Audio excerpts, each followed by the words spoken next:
We're here.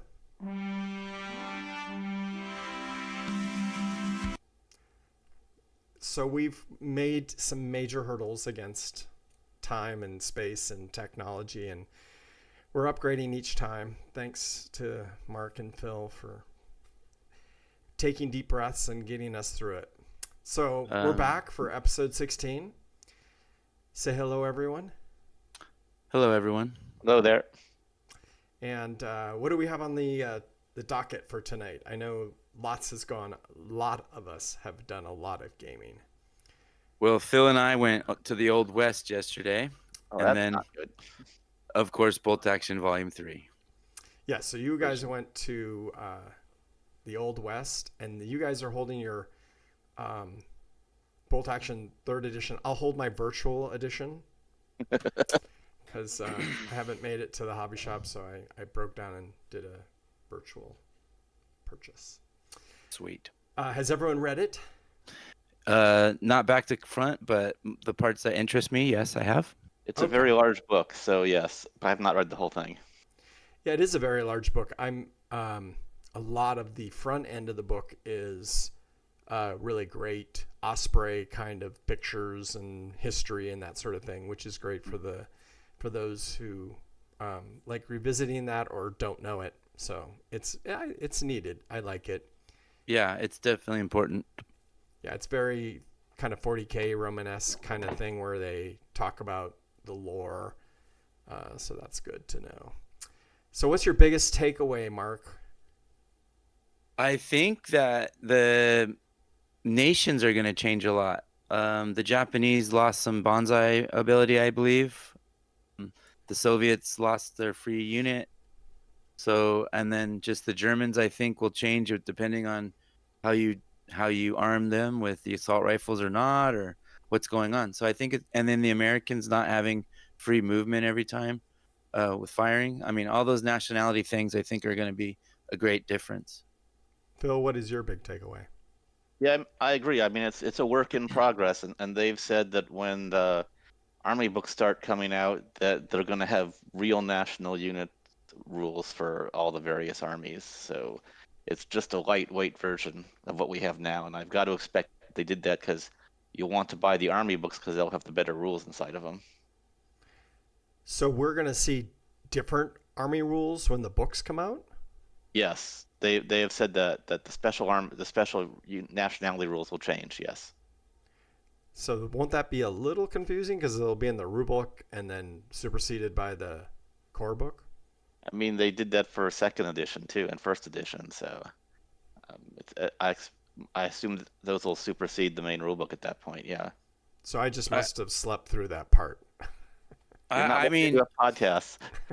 yeah, I didn't understand that part of it. I did like that they included like the random rules like mud and ice and ruins that were all in the like campaign books, I guess. They sort of included that, which was good, I thought. Yeah, so we have fieldcraft now instead of having to say you're a mountain unit. You just gain fieldcraft. I think they kind of people talk about universal special rules Hmm. that I really like that, and I know some other games have gone away from that, and I'm glad they moved towards it. It's much more helpful because then you're not saying, "Oh, you're an Italian special mountain unit. What does that mean?" And you Hmm. spend most of the time trying to memorize that stuff. Right. Yeah, man, like the book is certainly much thicker. The paper quality is really nice, but it is much more comprehensive. Like you said, they've taken all the old rules from that showed up in campaign books and thrown them in here as well Hmm. for all those various terrain types and so forth. Hmm. The one thing I noticed that stuck out to me was that now if you land a mortar shot, if it's under the template, it could hit another unit. So that was interesting to me. That was a good change, I think. You know, the big one was base 4 now instead of base 3. So that's Hmm. a huge difference. But balancing that is no long range. Right.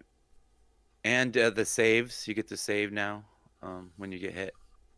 So that's a huge mechanic change, Hmm. which a lot of people are joking. It's like World War 2K or something, where they're Right. riffing off of the 40K kind of thing. But like I said last episode, 40K has a cover save, but you just get one for everything. So whatever the cover is, you get one, and that's it. I see. Which is odd. Right. Yeah, I think it's going to be some good changes. I'm looking forward to playing. Phil, have you had a chance to play yet? I have not. I have seen that Easy Army has been updated for the new force list and stuff. So I want to start playing around with some lists. I know that they have a new Warlord app as well, but from what I've heard, both the Warlord app and Easy Army are pretty much in sync as far as what they do for list making. I'm just used to Easy Army, so I built a list for 1,000 points. Nice. And was blown away because I got I got my 2 core regular full man squads with light machine guns, got my leader, and then I bought 3 tanks, and I'm like, wow. So how does that, is that going to mean that one of the tanks is a command tank? Is that how that works? Yeah, but I just made it, so I made 3 Panzer IIIs, and one of the Panzer IIIs was the command tank, and then 2 other were part of the platoon. Now, can you put an armored car as the command car and then have the 2 tanks running with that as a unit? That is my understanding, that it is listed in Easy Army that way. And right. Yeah, that's what I noticed. So yeah, you can even do the half track with the 37mm gun on it. Right. That's always a good point savings. But I just don't. Why not just go for a tank and just give it the 10 points?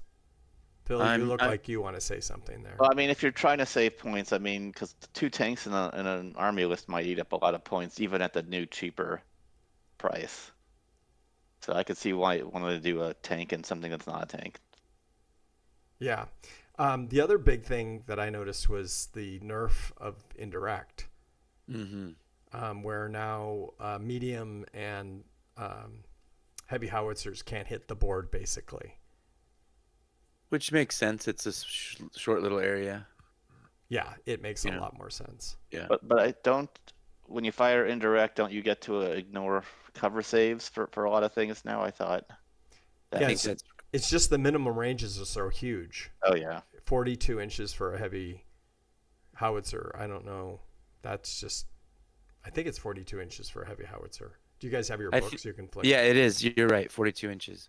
But I mean, I think that because people were just taking those to tournaments, right, and just dominating with them, is probably why I thought they did that a little bit. I know, but you can still fire over open sights with them. Right. So they're still, useful. Yeah. But as far as indirect units, though, I did see that the light mortar goes from up to 36 inches now. I think it only went to 24 last time. So some of the units actually got better, I think, in version 3. Well, I think the whole light mortar situation now is more historical, because in 2nd edition, I could only run basically 1 light mortar, and it could only reach 24 inches.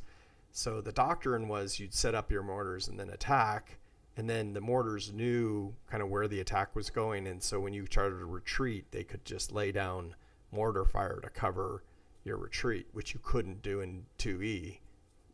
Because there just wasn't enough room. Right. Nice. Yeah, and I like that now spotters can spot for everyone. So the radio operators. Yeah, that makes sense. And didn't they change the air component too, where now a mistaken pilot's only 12 inches from the original target? I would have to check that. I'm not sure about that part. Pretty sure they cleaned that up, because that was really devastating. Although having been a forward air controller in the Air Force, I kind of felt like, well, that's really the way it is. We're talking about very small area. They'll mistake it easily, especially if you say that north of the crossroads, and then behind you have a crossroads. Right. So they hit everything. you. yeah, everything is north of that. Wrong crossroad. Sorry. I didn't get a chance to look at it, but I know they have new campaign types, like story campaign versus the book campaigns, I think. So have you checked that out at all? I haven't. They look really well organized. Or story scenarios. Sorry, story scenarios versus standard scenarios. Right. Yeah. I mean, I understood what you meant. Okay. I think the big, those are really nice changes, and then just how you set up a game is much cleaner, in my opinion. But the big, huge one is this idea of list building, and going into that. And so I had put together a little thing here that we can look at, just Nice. what the lists look like. So, you have your standard rifle platoon, right? Mm-hmm. And I noticed that they, even in their examples, they were choosing regular troops Right. over elite. And I know Mark and I play elites all the time when we can, except for in the Stalingrad campaign when they force you to take inexperienced. Right. And Mark, you felt that pain, right? Oh, a lot. Yeah, for sure. I think my whole river assault worked because you were inexperienced, right? For sure. Yeah. And it's a game changer in the second version. But isn't there something where you can go green now more with the inexperienced groups? Not sure. I know green Okay. went up to 6 to go regular. Okay. So, that's what it was. I think that's going to change a lot because it seemed like you can easily get green with those inexperienced troops. So maybe that's going to change. Yeah. Let's see what else. So then, I think a lot of people are going to take this mortar team, which is incredible, because then you can just have so many nice little mortars. And mortars, I think, are still 50 points for a regular mortar or something around that. Now you're saying it's the forward observer, artillery, and then sniper, anti-tank team, 2 light Yeah. mortars, and a transport. Right. That's the artillery one, right? Right. So Okay. So you have to take 2 regular platoons, and then you can unlock another special unit, right? Or type support unit. So that's an interesting point, right? Every time you have a rifle platoon, it unlocks an additional platoon, right? No, I thought it's if you unlock one rifle platoon, that unlocks one of everything else, one armored, one engineering, and so on. But if you want to take 2 engineering, then you have to take 2 rifle That's platoons. what it is. So you unlock one rifle platoon, and then everything's open to you. Yes, but only one of them. Yes. One of everything. Right. Yes. And then you get a 2 rifle, and then 2 of everything is open. But by that point, you're probably at a lot of points, I would imagine. Oh, yeah. Yeah. Yeah, but there'll be people who want to take a lot of tanks or a lot of mortars or something. You know what I noticed? I think the medic's going to be cool now. I think they added, I forgot what it was, but it stuck out in my head that you might want to take a medic now. I forgot what the rule change was, but. Well, they fixed a lot of that. He can't, hold objectives. He can't. Oh, that's what it was. They clarified that, so there's no arguing over all that. Right, and he can't initiate assaults. He can only defend. So right. He can't try to take a weapon or something like that. That's what it was. That's what stuck out in my brain. Yeah. And then the other one is so the heavy weapons. That's what I think is going to be dominant. Yeah, I mean, yes. I think because now we have the machine gun 6 shots. Well, if you're German, it's 7. Is that in the actual rulebook now? I don't know. Because if it's a light machine gun, they get 6, right? Because they have buzzsaw. Because I looked in the German nationality here, and they have buzzsaw. Yeah, that applies to all machine guns. Yeah, except for tank machine guns. Except for tank. So I was thinking, you take 2 light machine guns, you get 14 shots, right? Yeah. I mean 2 mediums, right? 2 medium machine guns. Yeah. Yeah. But the heavy gives you the pinging of vehicles. Right. Exactly. But so wait, your heavy weapons platoon that you have up here though only lets you have 2 machine gun teams. So it could be heavy or medium. Right. Okay. And let me just clarify. Or mortars too. Buzzsaw applies to all machine guns, even vehicle machine guns. Oh, okay. Ooh. But they're halved originally, so does that weird thing? They'll go to 4. They'll go to 4? Okay. Right? Because they're 3. They're 3. Well, normally they're 6, so they go to 7, and then half, would that be 4? No, they go to 4. They go to 4. I think all vehicles are 3, so then it would be go to 4. I think. All right. Yeah. And then, a lot of people have been talking about the engineering platoon going to be huge because of all the flamethrower spam. Sure. And then now you can't kill a flamethrower because there's no exceptional damage. That's right. So And they roll damage differently when you hit the flamethrower now with the flamethrower. I think they changed that, how you do damage with the flamethrower. I mean, I think they ignore cover saves. Oh, that's what it is. They ignore cover saves. but I think they're the same strength and number of hits and all A that. D6 hits, yeah. I don't think it's D6. I think it was isn't it? D3 plus 1.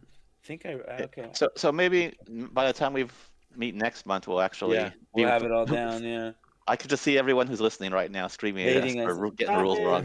Stop it. Yeah, no, it's all good though. It's gonna look good. I think it's gonna be a great game. Yeah, so I just wanted to just, toss these out here so we could just kind of see them. Yeah, it feels right. Let's not nitpick unless we know. Yeah. Yeah, I mean, I think I want to buy some more white mortars now. I don't have very many of them, but I already bought some more HMGs, so I have those. But certainly, I want to look at some white mortars as well now. For sure. Yeah, I bought another machine gun team, medium/heavy. So now I have, I think, 2, which is, woefully not enough. But this is the thing, if you buy an HQ tank and then buy another tank, it's now available to everyone because points-wise, that was the only thing. Like, we could always pick up a nice Panzer III, but you weren't allowed to pick up another Panzer III, but now you can. And that's why when I made my list, I thought, well, just try 3, and it fit into 1,000 points real easily. Wow. But again, not having played, that doesn't mean much, right? Sure. Yeah, I'm looking to see how the mechanics changed.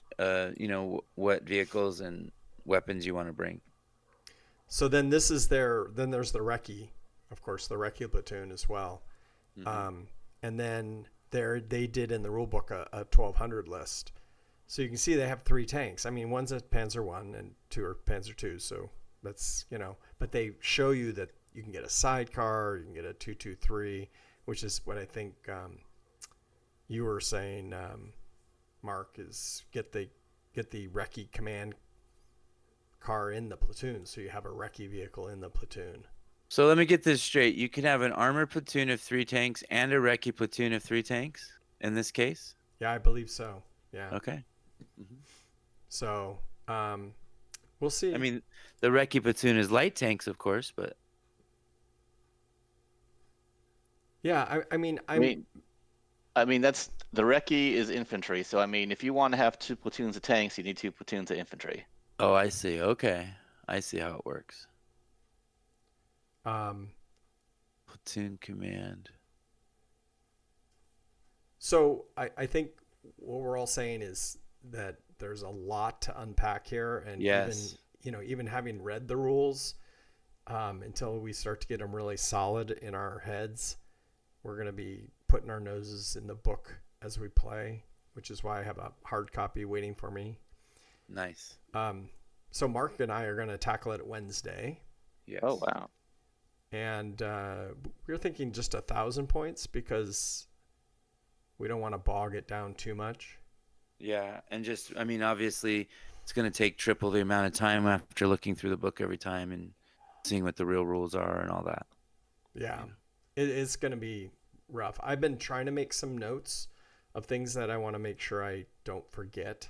One of the things that really stood out at me was in version 2, you had to place the template over have the template over a unit, a man or a base in the center of the template, and then you could try to see how many people you had around it. So the 1 inch was basically a single man, so they gave you a free other person if they were in. Now they don't say that. You just place the template where you want and try to get as many people even partially in. Nice. So that's going to be big. Smoke has changed. I remember that because I use smoke a lot. So that's changed to be it's no longer picked by your opponent. So that's going to be fun to play as well. Yeah, I'm looking forward to it. But again, there's so much in there it's easy to get trapped up. I know some people have posted on the internet some games, and then immediately people are posting, stop posting games that have, blatant errors in the rules that Right. rule violations. Yeah, It's right. like, Because well, then bad habits. but come on. I mean, it's just, we're human. We're trying to Yeah. get that out there. And if you see the error, post it, they Right. did Yeah. this If you're wrong. saying it's a learning game, give people a break for sure. Yeah. Well, I think we're all doing learning games. Yeah, for sure. Yes. Yeah. So we'll see what happens. Yeah. But overall, I'm very excited about it. I think it's right in the right movement for the game, especially these new platoon TONEs.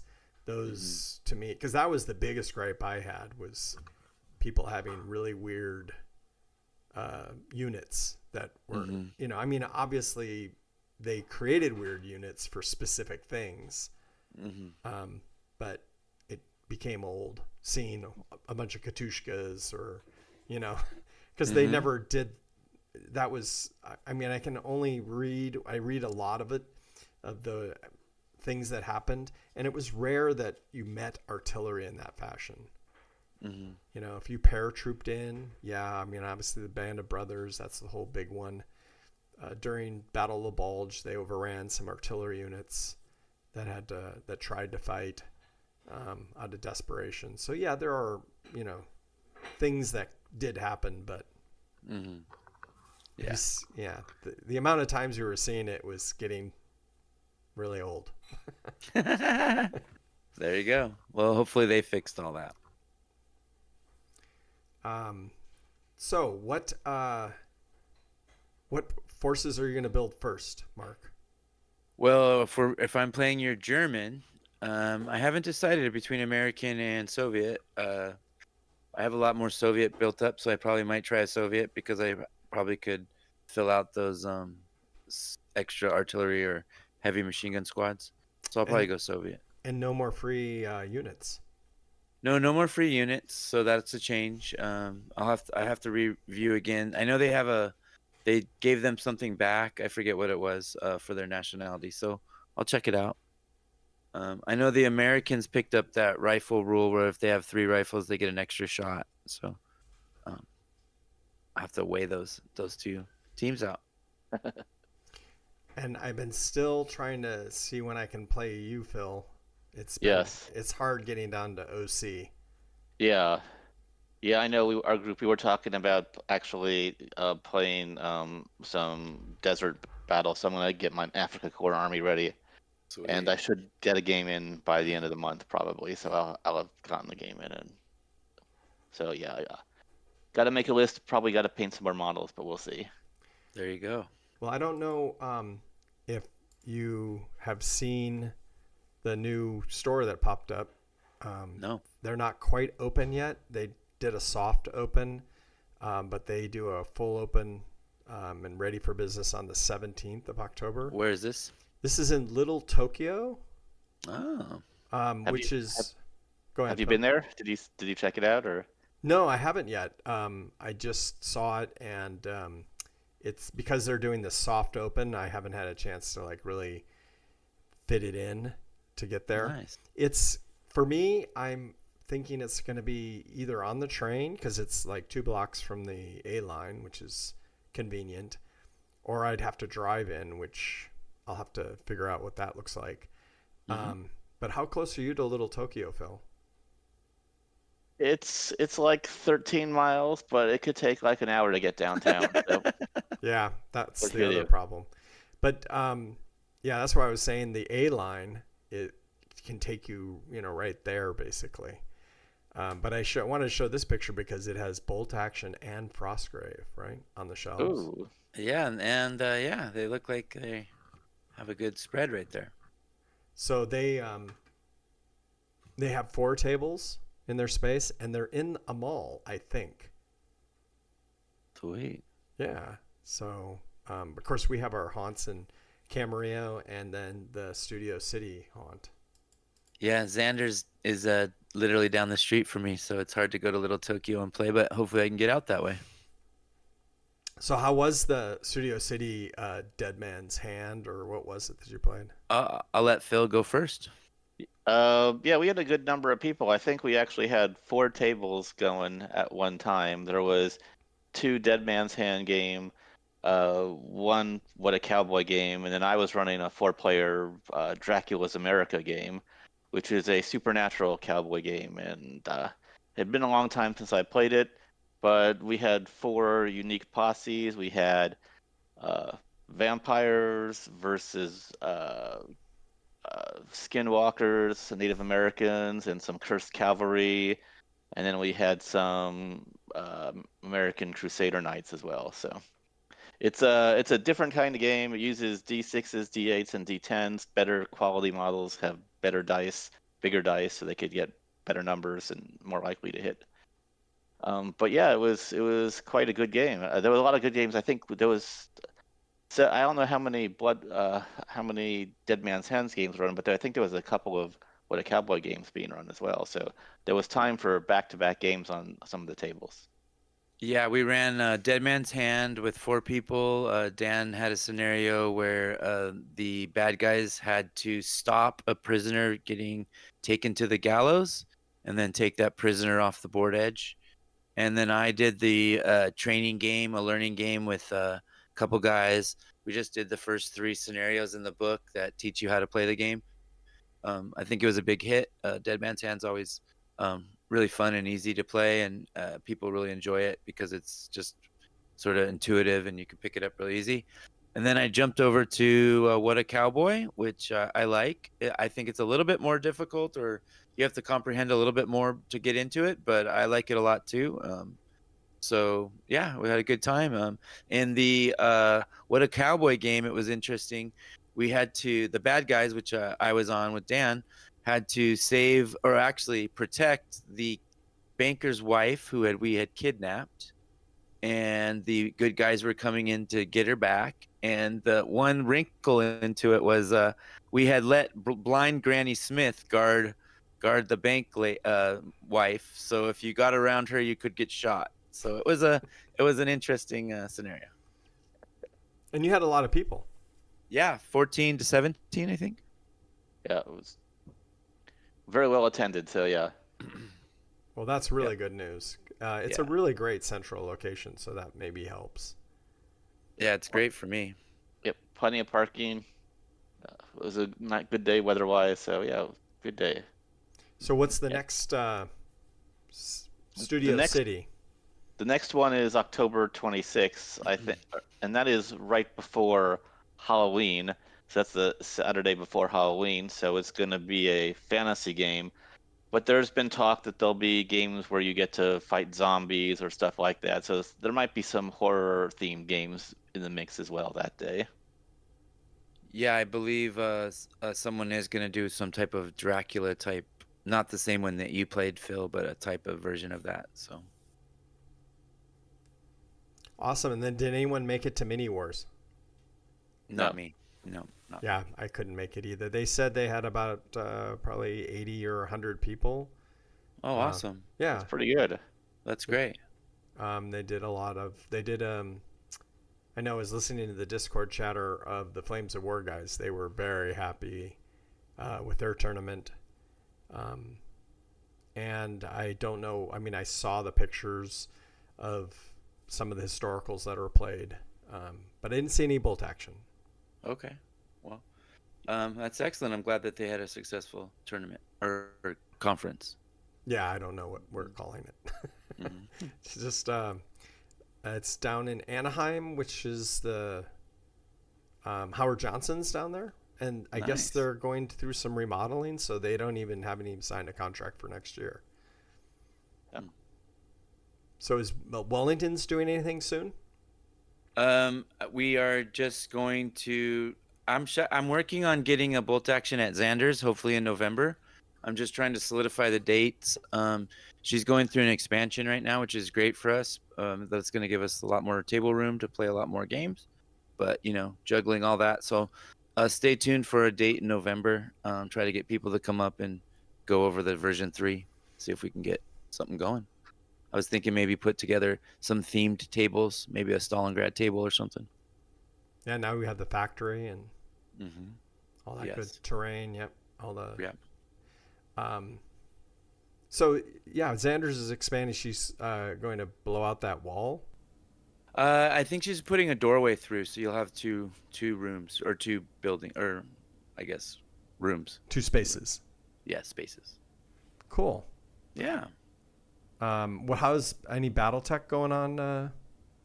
Funny that you should mention that. So next Sunday, the 13th, there's a little classic BattleTech tournament at Lost Planet Games in Torrance that I'll be attending. And then the following weekend, the 19th and 20th, I'll be at the SoCal Open in San Diego or Del Mar for 2 days of BattleTech, one day at Classic, one day at Alpha Strike. The SoCal opens at the Del Mar Fairground. There aren't any real historical games, but it's put on by the people who put on the Las Vegas Open and stuff like that. So there'll be a big 40K tournament, and a lot of the Star Wars, Marvel Crisis Protocol type games will be there as well. Nice. So have you heard of any games like that at LVO, or has it just been just going to be 40K? I think it's just 40. Well, I mean, I take that. So I mean, the War Machine will be there. The Asmodee games, so the Star Wars games, the Marvel Crisis Protocol will be there. There might be a couple other big fantasy games. I don't know if like Conquest is going to be there or not. But yeah, they've dropped all these smaller games still at LVO, like the Flames of War and the Warlord games and the BattleTech games. I know those are all gone. So I know there's We'll see what happens next year. I mean, or the year after that. We'll see what that does to their attendance if they decide. Maybe they'll decide that they missed us all, but maybe not. So we'll find out. Yeah, I know that HMGS PSW wants to create a event out in Las Vegas for those that feel left out. That's interesting because some of the BattleTech folks were talking about having their own little mini convention at a smaller hotel in Vegas as well. Well, we should get us together because we could get a bigger space and a better venue. Yeah, I'll have to ask about that. I think they were thinking about the spring or something, but yeah, that would be good if we could coordinate that. That would be Nice. Fabulous. So what else is on the agenda? Just it's getting about the busy time of season coming up with the holidays probably in November, and so just keeping my head above water and trying to get games in when I can. I think version 3 is going to take up a lot of my focus for a while. So yeah. I mean, I was also able to get in a game of Lion Rampant with some friends, which I hadn't played before, even though I've owned the book for a while. Okay.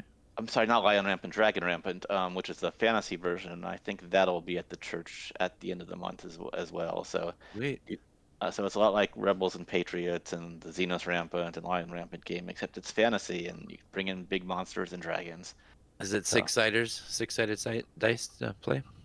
I believe it's still 6-sider. It's a lot like Lion Rampant. It's either 12 or 6 dice, depending upon if you're at full or half strength. Oh, just like Rebels and Patriots. Yeah. Yeah. Cool. Excellent. So, I mean, it's going to be a busy month, and as we've been talking, I now have a whole bunch of light mortar teams in my Etsy cart right now. Uh-oh. Uh-oh. Have you been buying during the podcast? I have not actually purchased anything yet, but it's in my cart. You've been shopping. That's awesome. Is there anyone you want to shout out on Etsy that you use? No, I don't even. I just make sure that I'm looking for American manufacturers, so I get the product in like less than a month. There you go. And I just do a search for American light mortars, World War II, 28 millimeter, German light mortars, 28. So I found this actually. I will name the group that I just found, Studio 159 Miniatures. I don't know if they're any good or not. 159, yeah. It's in my cart, but I might end up purchasing them. There you go. It's always good to find a new place to get minis from. Yeah. I'm just really grateful that Xander will get whatever we want. In fact, I was a little blown away. I put a little list together thinking, well, maybe I'll get one or two of these items. They all came in at the same time. Excellent. Right away. Well, excellent for me, but not excellent for my pocketbook. So what I like about Etsy is I could get exactly what I want. So a 2-person mortar team, I could get just that for $5. So yeah, that is nice. Usually, if you want like a light mortar team, it's part of a bigger pack or something. But here I'm just getting a light mortar team, and I'm getting Sweet. multiple light mortar teams. So yes. And then you've bought from them before. You like their quality and stuff, or No, I have not bought for them okay, before. So okay, I've bought from Etsy, but not from these folks right, before. got it. So more to follow. Next episode, we should put down how Yes, did the Etsy. and to be fair, the stuff I've bought from Etsy before, it's a little cruder. It's not as detailed as a Warlord model, but Sure. it's good enough. It's What not month? like in the old days where the models would be like covered with all these lines and stuff. These are all made in resin and stuff like that, so they are fairly Yeah, smooth. It's just they're not right, as detailed.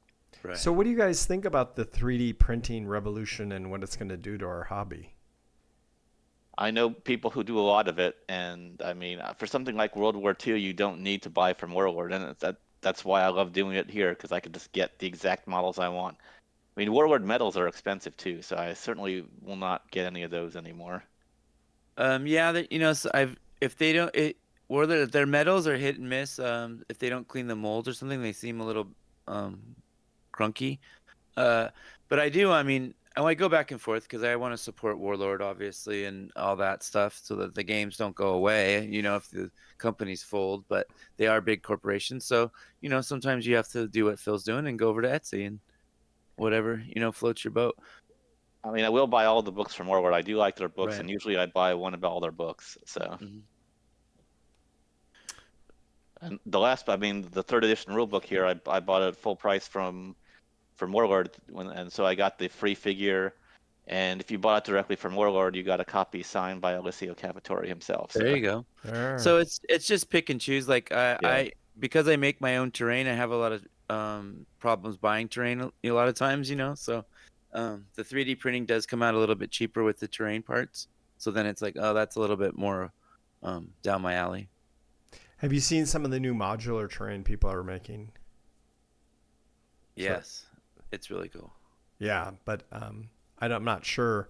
I've tried doing modular terrain before and putting it together at the site, and you spend a lot of your time just building. Oh, you mean big squares, like 2x2 squares that are already built of the Or hexes. battlefield? I've seen giant hexes before too. Yeah. So, are you familiar with Dragon Dwarven Forge, rather? Oh yes.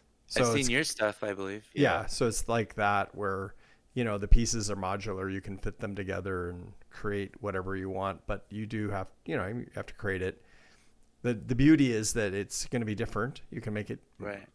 different so much more often, but it Right. is still an assembly time factor. Like we spend a lot of time building a board, Mark, at Xander, but we also people just hover around us going, wow, because our boards are really pretty. But Yeah, I like the way I do it. I make the buildings that I can move around and change around. I mean, I know the modulars, I would think you get stuck sometimes and being, you have to have it this way. So I like just having a mat and then buildings you can move around, or scatter terrain, I guess they call it. and you have the big mat, the big fluffy mat. Yeah, I've picked up a few mats here and there. That one I just got off eBay, so it was like a, what do you call it, Geek Villain or cigar box. It's a cigar box actually, a cigar box mat. I So like I like it a lot. I like those. Yeah, and I don't think utilize it. We could put mountains under it, and I think we did that once, right? We put mountains under the mat, and it makes it look more realistic, and it's fun. But you made the mountains with your hot wire, right? Right? Yeah. So yeah, the ones we used, I guess we put on top, so because I painted them and stuff. But yeah, you could throw them under too. But you want to explain how you made the hot wire ones? Oh, I'm sorry. I get the X insulation foam from Home Depot. They come in big squares, pink squares. Then I bought a cheap hot wire machine from Amazon. I think it was like $30. And then I just squiggle like when I'm running it through the hot wire machine, I just make a mountain type of footprint, like a squiggle, and then I run it along the edge at a 45-degree to make the lip of the mountain, and then I just spray or paint it gray, and then we're good to go. Yeah. I can do a video. We should probably show people that. It's not very descriptive, but Well, yeah, that would be a great video to have just to show for people, sure. and you could walk us through it because Yeah, there's a it's lot of literally- moving parts, but if you see someone do it, it's much easier. Yeah, it's literally an hour of. I mean, you'll have a whole mountain set if you wanted within an hour. So. And picking the right spray paint is really crucial. Otherwise, you'll have an hour's worth of goo. Yeah, I just actually hand paint those because of that. I worry about the foam and the spray paint. I think Army Builder builds just acrylic only spray paint that I've used on it before. Oh, that's good. Yeah. So it doesn't have any of the petroleum based stuff in it. But So we can have our viewers let us know what they would like us to discuss on terrain building. yeah, now we're back on lip sync and getting our numbers back up. So Yeah. see what goes on with that. So in the future, let's see, we have a Halloween theme Studio City Day coming up on the 26th. And then Right. in November, a to be determined bolt action. Out at Xander. And then I'm determined to meet Phil somewhere. Okay. I've been, Is the church not convenient, or is that? it's just falling on weekends that I have, like this next one is falling on the Okay. weekend I have to do robotics. Okay, I can't actually do the 26th. I won't actually be at that one. Right. And then getting down to OC, like it's the same thing for you getting up to me. Yeah. It's ridiculously hard. Yeah. And Yeah. we've talked about next gen. So that's pretty okay for me. This new one is really okay for me because I can take the train, but you're saying not so okay for you. I mean, if it's the weekend, traffic's probably light. As long as we don't do it there's the same time as like a Dodger game, it'll be fine. Yeah. Yes, good call. Good call.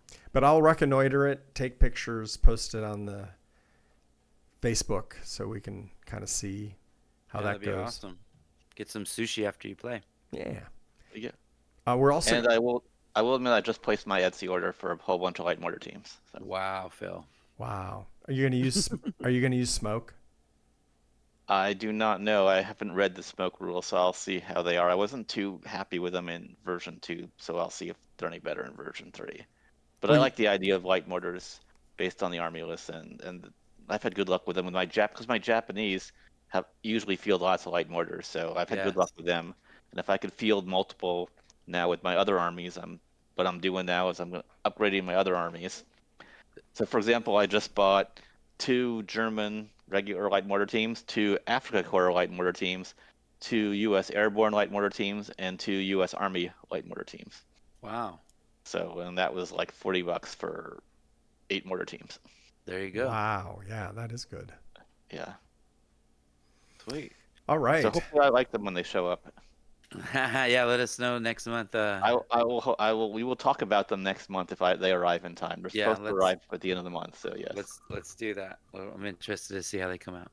So also Mark and I do battle reports every time we meet.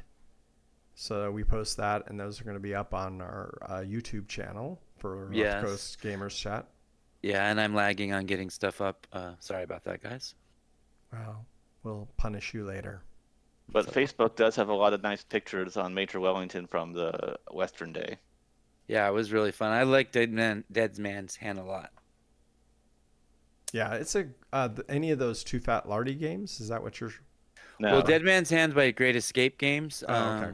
But what a cowboy is a Too Fat Lardy game. Yeah, next time I have to play Dead Man's Hand. I've owned the version 2 of the rule book. I've never played it. I got Cowboys. I got Terrain.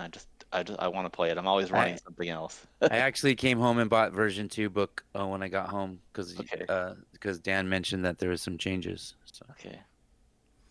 Well, I've been working on. I'm I'm working on my army, and Phil, you're working on your light mortars, and I will be, yes, yeah.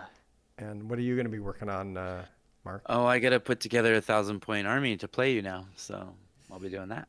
So Soviets, right? I think so. I'll just do the Soviets to fiddle around with them. One of the things I miss is we don't have all those off tanks, because they don't have a full list in the rule book yet. Yeah, we'll see what happens. Yeah. Yeah. Anything else, gentlemen? Nope, I'm just looking forward to the upcoming gaming. Yeah. It should be a busy month of gaming, so I'm happy about that. And we're coming in towards the holidays, so we should have more time. Yes. And more battle reports to post. And yes, definitely. more terrain to show off. I have a couple hills I have to build. Nice. The hills are alive. The hills are alive. Last words. Gonna be digging into version 3, so I'll have my nose to the grindstone. Yeah, I need to read the version 3 rulebook, but I'm looking forward to trying it. Yeah, I'm gonna try to do some cheat cards for version 3 so that we can keep reminding ourselves of the changes, because that's the big thing is keep looking down and oh yes, oh darn, we forgot. Yeah, that's not gonna help. Yeah, not at all. All right, so Mark, you're gonna play us a good tune for us to go. Yes, let's get that going here. Here we go. Bye everybody.